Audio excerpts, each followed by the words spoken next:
David Miller was the perfect husband. Claire Miller was the perfect wife. Together, they looked like the picture of a happy, suburban family. But behind the smiles and the family photos was a secret so dark it fooled neighbors, friends, and even the FBI. This is the shocking story of the husband who built his life on lies and nearly got away with it.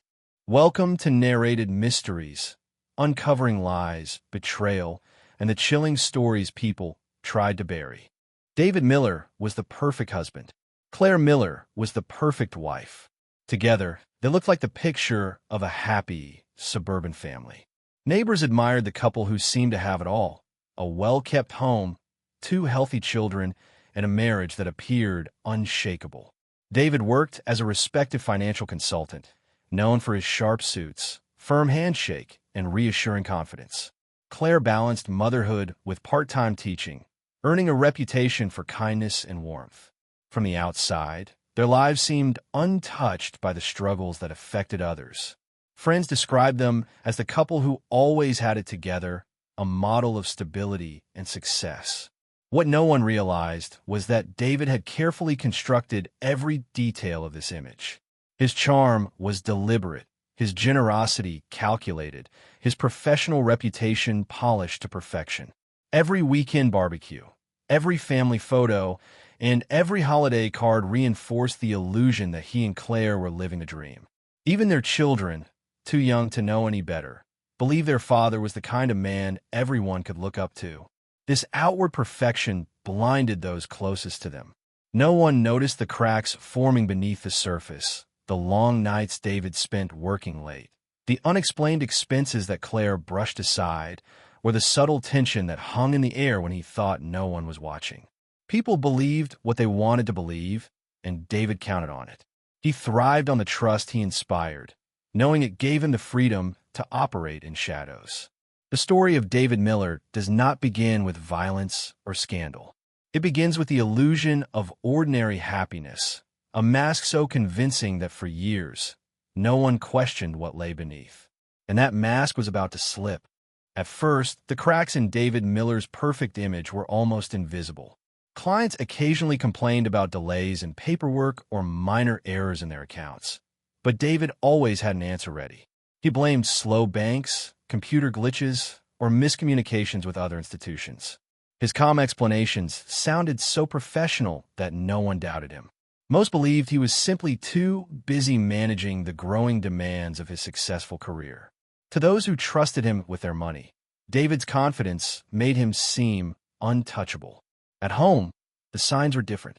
Claire noticed late nights that stretched into early mornings, vague explanations about sudden meetings, and business calls taken in hushed tones behind closed doors.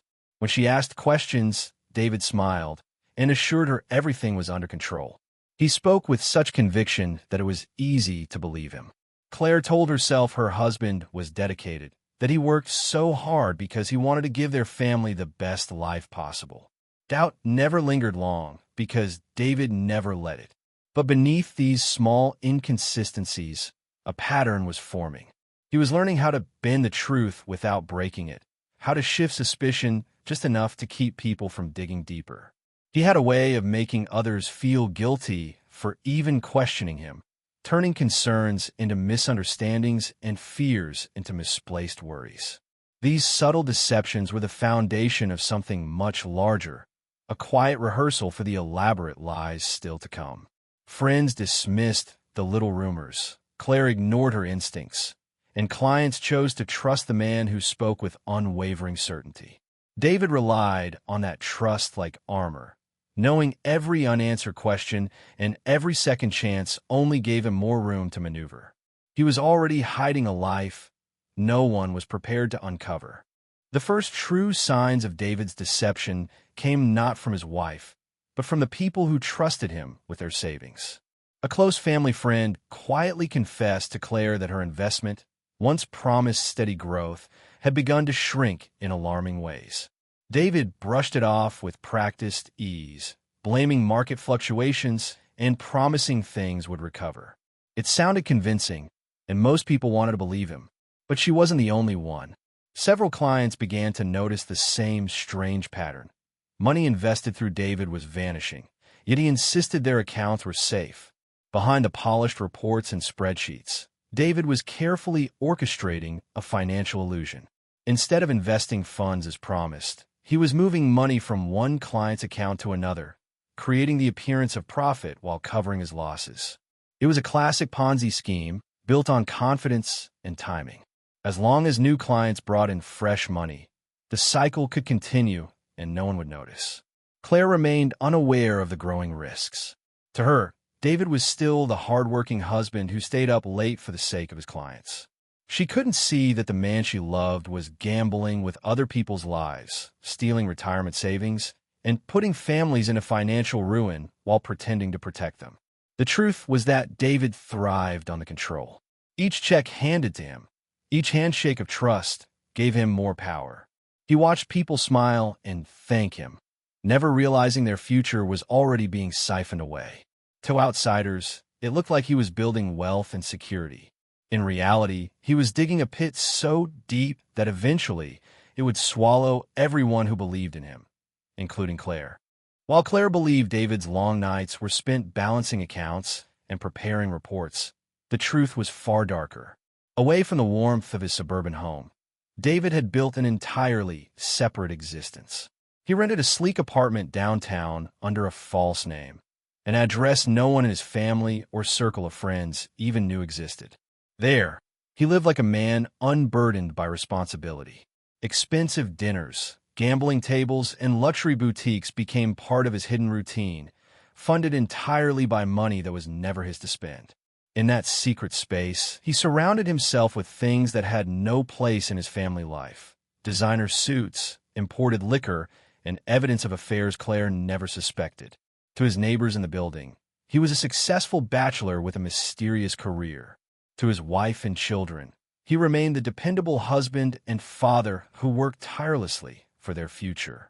The two versions of David never collided because he carefully managed every detail, slipping between them as if they were separate identities.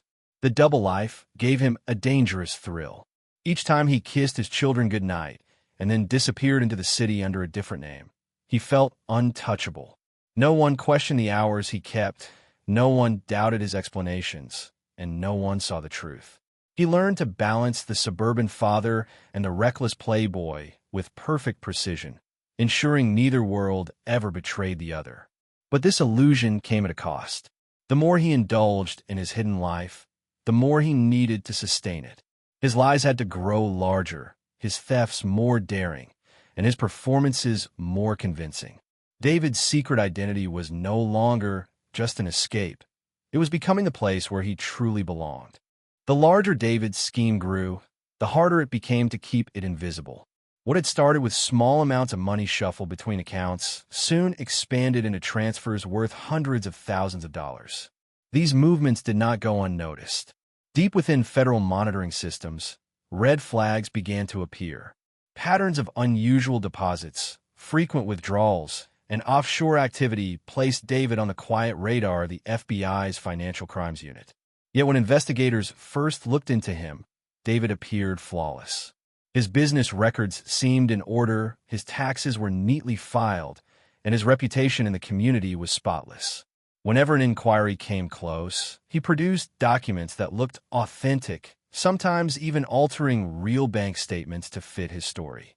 If a client grew suspicious, he pacified them with false reports showing impressive returns. For every potential problem, he had already prepared an explanation. David was not only cautious, he was bold. He hacked into email accounts to reroute correspondence, created fake shell companies with convincing names, and generated entire chains of invoices that appeared legitimate. By the time investigators checked one trail, David had already redirected the money somewhere else. To anyone on the outside, it looked like a series of clerical errors rather than deliberate fraud. For a time, even the FBI struggled to connect the dots. Agents flagged him, then released him from scrutiny when nothing concrete surfaced. Each close call only fed David's confidence. He began to believe he was smarter than the system, that his charm and careful planning made him untouchable. What he didn't realize was that every false document and every forged transfer left behind small fragments of truth.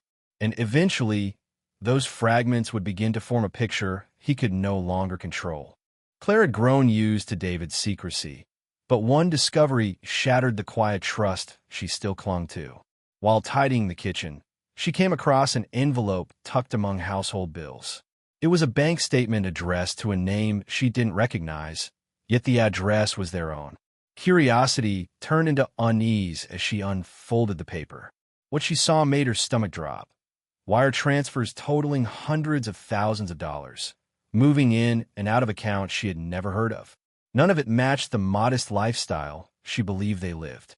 When she confronted David, he reacted with a performance as polished as any of his lies. He staged a moment of weakness, insisting the stress of his work had driven him into careless mistakes. He claimed the accounts were temporary tools for business and that he had lost track under pressure. With practiced emotion, he broke down, apologizing and promising to do better. The tears, the remorse, and the pleading tone convinced Claire that perhaps she had overreacted. Against her better judgment, she forgave him, believing his story of exhaustion rather than deception. But behind the facade, David was tightening the strings of his control.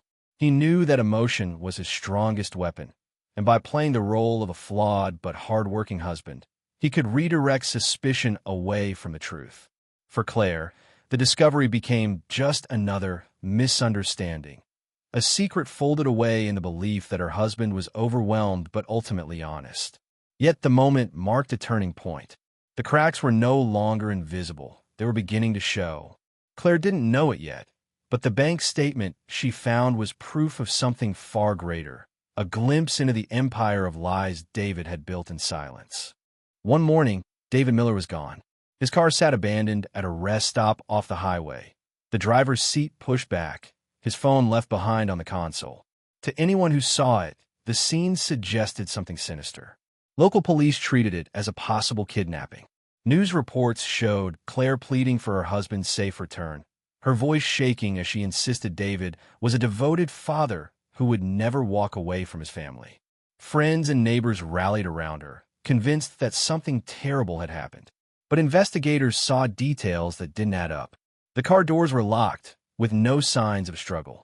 The phone, though left behind, had been wiped of recent data, and tucked beneath the driver's floor mat was something that changed the direction of the case entirely. A ticket stub from a bus station 2 towns away. It was dated the same morning David supposedly vanished. The possibility that David had staged his disappearance began to take shape. Surveillance footage from the bus terminal confirmed the suspicion.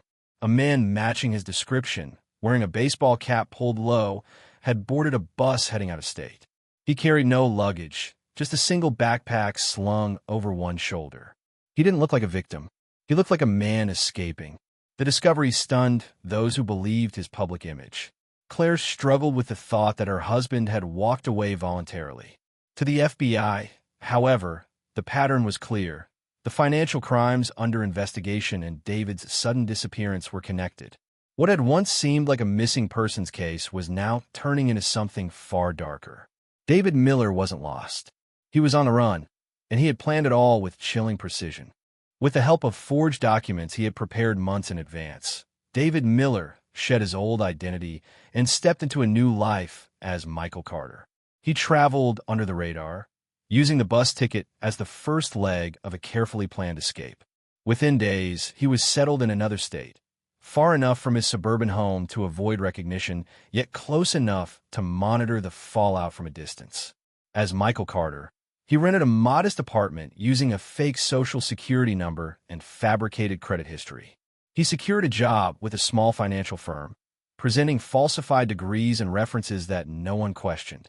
His charisma and confidence carried him through, just as it had in his past life. To his new colleagues, he was a driven professional starting over after personal hardship. No one suspected the truth, that the money funding his new beginning had been stolen from clients who still believed David Miller had vanished without a trace. In this new identity, David even began building relationships. He spent freely, impressing new acquaintances with gifts and expensive outings.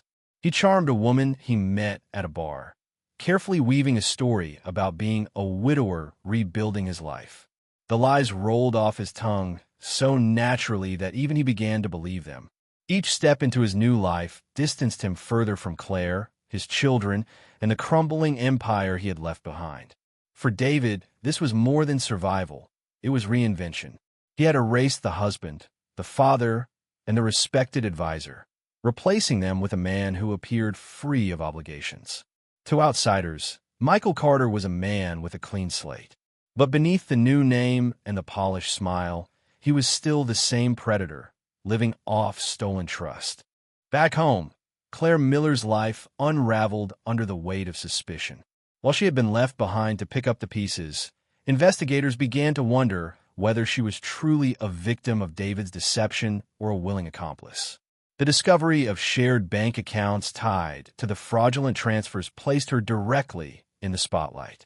Reporters camped outside her house, snapping photos as she walked her children to school, their questions sharp and unforgiving. Neighbors who once waved warmly now whispered behind closed doors, convinced she must have known more than she admitted. The FBI questioned her repeatedly, pressing for details about David's business dealings, his unexplained absences, and the bank statement she had once found. Claire explained everything she knew, insisting she had never been involved. Yet to investigators, her ignorance seemed difficult to believe. How could a wife live under the same roof as a man running a multi-million-dollar scheme and notice nothing? Each interrogation left her shaken, but she clung to her innocence, determined not to let David's lies consume her completely. Financially, the fallout was brutal. Accounts were frozen, the house came under scrutiny, and legal bills drained what little she had left.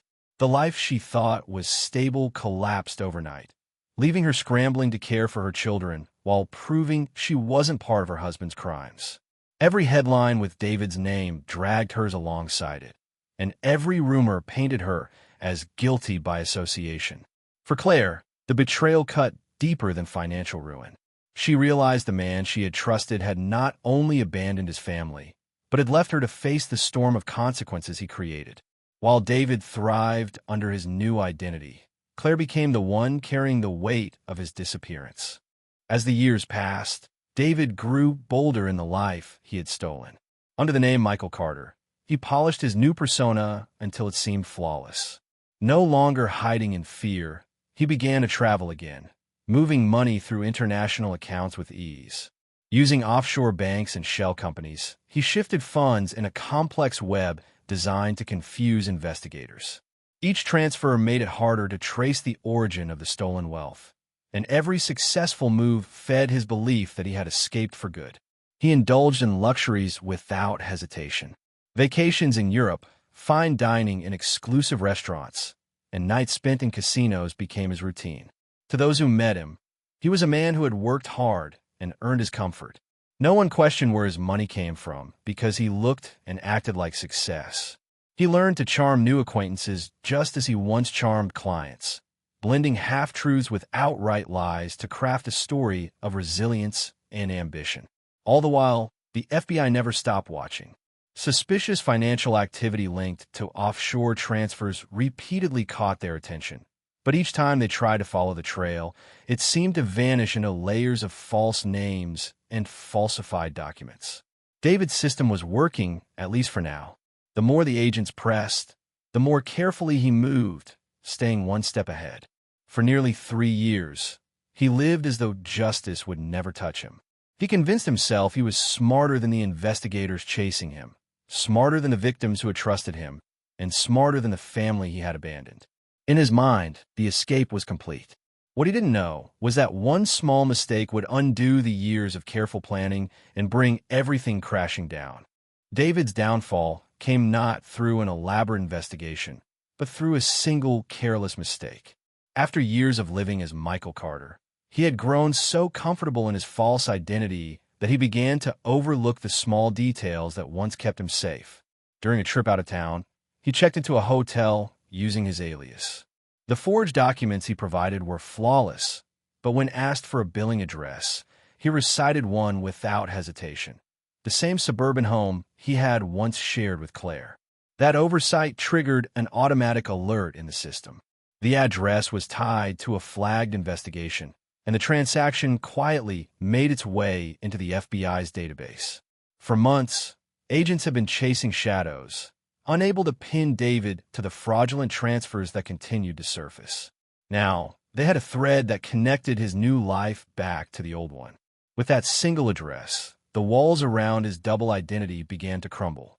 Surveillance was arranged. Agents tracked his movements, mapping his routines with precision.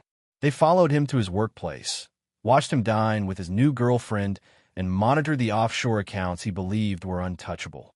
Piece by piece, the picture came into focus.